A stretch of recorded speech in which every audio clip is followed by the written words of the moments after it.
Today, she faces the second best team in the world for the second time. The first time, they lost by a devastating 36 points. But tonight was different. Clark, a deep one, you bet! A Brooklyn logo bomb from Caitlin Clark. All of a sudden, her chemistry with the team worked like magic. Clark zips it in fact, Benlay finishes. What a dart from Caitlin Clark. I want to understand how this happened. How did the worst team in the league go against the second best and not embarrass themselves? Clark connects on a deep three. Obviously, when you come into this league and you're a number one pick, everyone's going to know where you are on the court at all times. Stewart sets the screen on Clark. Great cut by Breanna Stewart. Most of it was a back and forth game. Ionescu looking to answer, left alone, and does! The shrug from Sabrina. Two of the most exciting three-point shooters in the world going back and forth. No doubt the best minutes we've seen thus far in the extraordinarily nascent career of Caitlin Clark.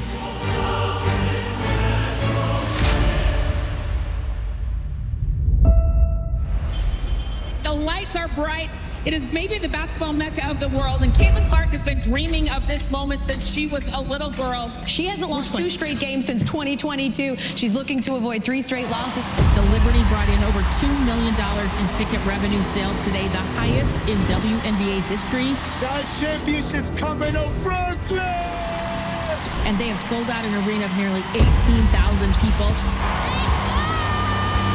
You know, they're coming out to watch us. You know, maybe some watching Caitlin Clark too, but...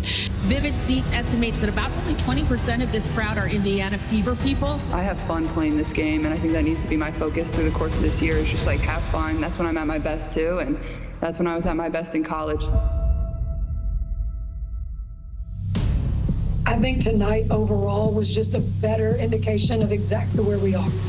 Clark asking for the screen. Off to Mitchell, gets a clean look, and knocks it down. Me individually, I'm kind of a pace player, so I like to, play downhill.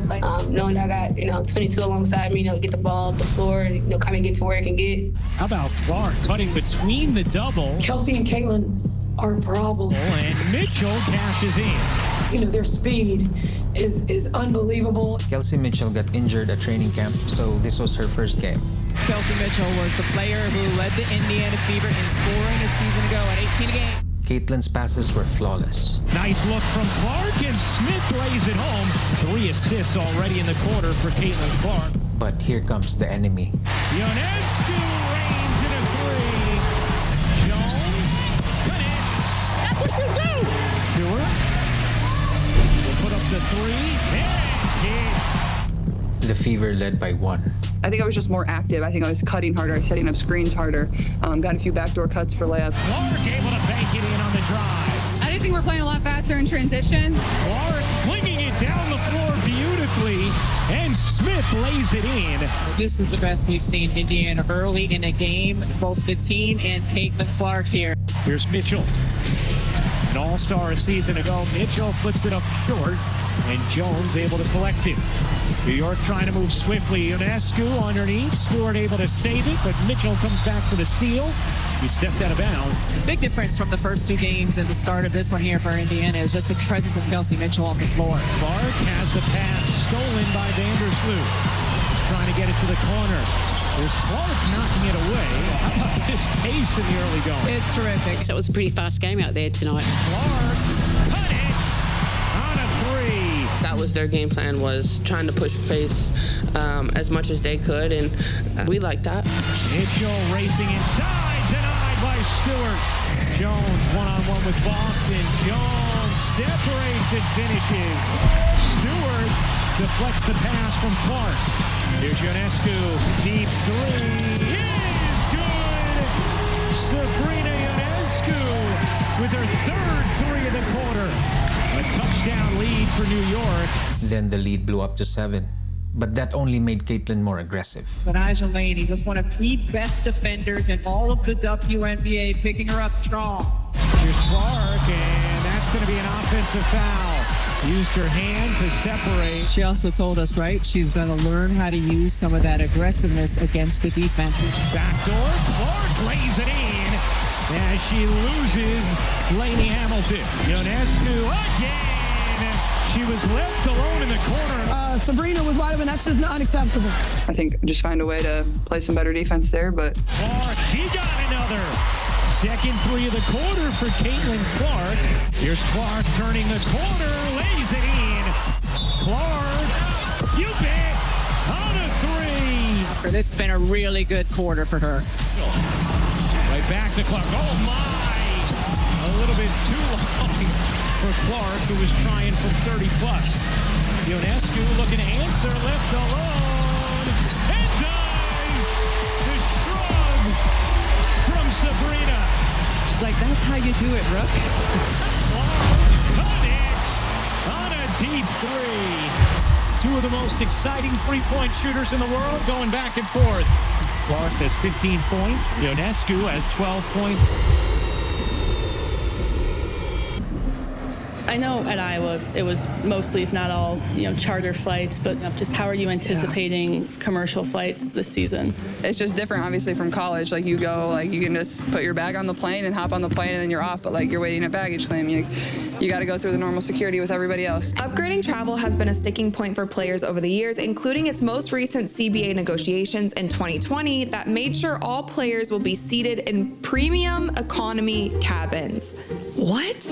First of all, being as tall as they are, I would have thought that they were at least flying in first class. They sit in coach or economy plus unless they want to pay for themselves to be upgraded in first. If you can charter, we should charter, because anytime you have more space and the ability to kind of move or stretch your legs, I think is the most important thing, because we all want to be our best. As you know, after flights, you're like, damn, I feel like Everybody's dealing with the same thing, so you can't use it as an excuse. Now, Joe Tsai, who is the owner of the Brooklyn Nets and the New York Liberty, has very publicly been advocating for the league to get chartered flight service just like they have in the NBA. Kathy Engelbert, the commissioner, tried to make this happen as well. I think they're still going to work towards it to get there, but they aren't there yet. And so when the Liberty went rogue.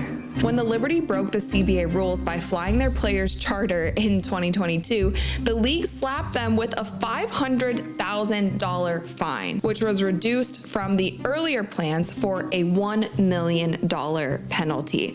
A lot of other owners in the league were very upset about this because there are some owners in the WNBA who can afford to fly their team's charter, and there are some owners who cannot, and so therefore everyone must not. Because it's a competitive disadvantage for the owners who can't spring for that. Joe Tsai, the owner of the New York Liberty, and the Brooklyn Nets, by the way, he's kind of made it his mission. I mean, he can certainly afford. I feel like I'm a custodian of the team. So when the Liberty did this last year, it was on the down low, but of course, Sabrina Ionescu did a TikTok that kind of got around when they were in Napa saying, like, does your owner do this for you? We got owners in the league that want to do so much more for us, but they can't. Especially when you own a sports team in a major city like New York, it's not about you. It's about something that's much, much bigger than you. I think the CBA is up for renegotiation after this season. We can opt out of it, and certainly the new media rights deal will have a big impact on that too. So hopefully it changes in the near future, but for now, that's just what it is. Well, the WNBA is making a big change. On Tuesday, the league's commissioner announced all 12 teams will start using charter planes. How did you get it done? Look, we've been working on this for 4 years to try to build a long-term sustainable economic model to fund it, because that's what you need. And now we feel really comfortable and confident as our stock has gone up and the valuations of all our assets are going up, that now was the time to do it. Hey, gang. Say something. What up? We on the side of gang members. This is what they deserve. They deserve this, and it changes everything. This is nice, baby. This is just a really, really good moment for us, for our league. You learn to love that girl. That girl went up in her press conference and spoke about flying commercial. They didn't sit up there and make this decision until after she said that. You understand? It's a video. It's not just for us, it's for everybody in the WNBA. And to celebrate now that we're cruising on a G6, please subscribe for more videos that make you laugh, cry, and be inspired. Now back to the game. But even though Indiana has one of the best players in the world, that's not enough to win. Clark comes up with a steal. Sneaks a pass to Fag Benley. Can't handle it. One of the things about Caitlin Clark is she is an elite passer. She sees things before they even develop, but her teammates have to get used to that. Clark tried to fit it into Melissa Smith, who could not handle it. Let's go. Boston, instead of grabbing the rebound, just pushed it to New York. Aaliyah Boston looked a little bit tired. I mean, Aaliyah's, going up against some of the top posts in the country. And again, Boston unable to grab it. Beavish cashes in on a three. Aaliyah Boston is down. And she's been trying to find her way. She's really did a good job tonight. She didn't let her emotions get her tonight. Sabrina Ionescu, the left-handed flick. Great transition passing from New York. We've seen it all afternoon. It's hard to play fast when we're just continuing to cancel out each other's buckets. We go down and score, and then we can't get back in transition defense. So I think there's a balance there that we have to find. And Melissa Smith gets blocked by Sabali. Here's Vandersloot. Nice give and go. We're playing unselfish basketball. That's when we're at our best. Here's Yonescu. Deep three is good. Sabrina Ionescu with her third three of the quarter. 12-point New York lead. Yeah, I think we just played hard and we played to our advantages tonight. If you're Indiana, you have to be like, we're playing our best quarter of the season, but New York just can't miss. 100%, we did a much better job in the second half. Trying to wheel into some space, gives it up. Back Benley lays it in.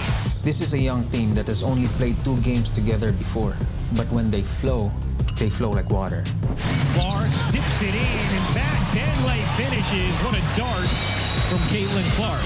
She just gives you so much energy. She is running. She can get up and down the floor so fast. Back Benley, excellent pass, and Mitchell scoops it in. We allowed them to get back into the game because we weren't executing at both ends of the floor. Back Benley rims in. Right? You see some really nice glimpses from Fag Benley. Yeah. There's a lot of skill to work with there that you like. It's really good. Wallace flips it up. Smith bounces, and Fag Benley finishes. just my biggest focus going forward, just come out and compete and play hard. I thought our whole group did that. Like, we got down 20, we got down whatever it was. Like, we never gave up. We always chipped away and made some runs. Clark gives it up. Mitchell, a wide open wing three is good. You got to find some positives, but you also got to find ways to continue and to improve and build on it. We only really getting started, so the more and more we kind of keep playing these games together, I think that chemistry is more that you guys will see.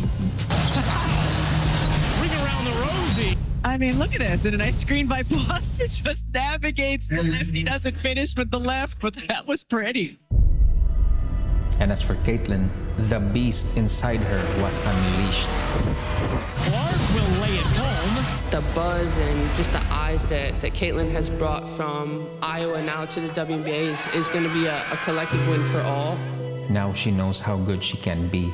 Clark trying to take her defender, pulls up and hits from the mid-range. In just 3 games, her adjustment period had adjusted by a damn good amount. Clark with the shot clock fading, great look, and Smith lays it in. She now knows that her teammates can catch up to her speed. It's going to be a loss for the Indiana Fever, but there's a lot that they should be happy about. Clark, a deep one, you bet. A Brooklyn logo bomb from Caitlin Clark. 22 points, most Caitlin Clark has had through her first 3 games. Now she's just waiting for the stars to align, for that first win that cures all diseases. Clark with some prominent moments, but the Liberty take down the Fever, 91-80 the final. My first 2 years, we lost like a lot. Not getting used to losing, but understanding how to navigate that, and instead of just being completely frustrated. 4th player in WNBA history with at least 50 points and 15 assists in her first 3 career games, and no doubt this is the best performance of Caitlin's 3-game-long professional career. We're finding our way. It's a process. We're finding our way. I'm going to continue to learn from game to game, but I thought tonight was better.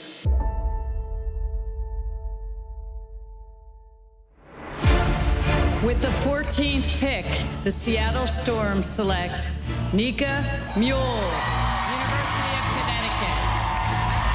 Do the curls for the girls. They pop it. Guys, thank you so much for your time. Please subscribe because in the next episode, we are going to meet Nika Mule for the first time in the W. So Clark at the free throw line, and the fans about ready to go nuts here, is entering the game for the first time this season. Rookie Nika Mule. She had visa issues, and look at this. Welcome to Seattle. Standing ovation from the crowd.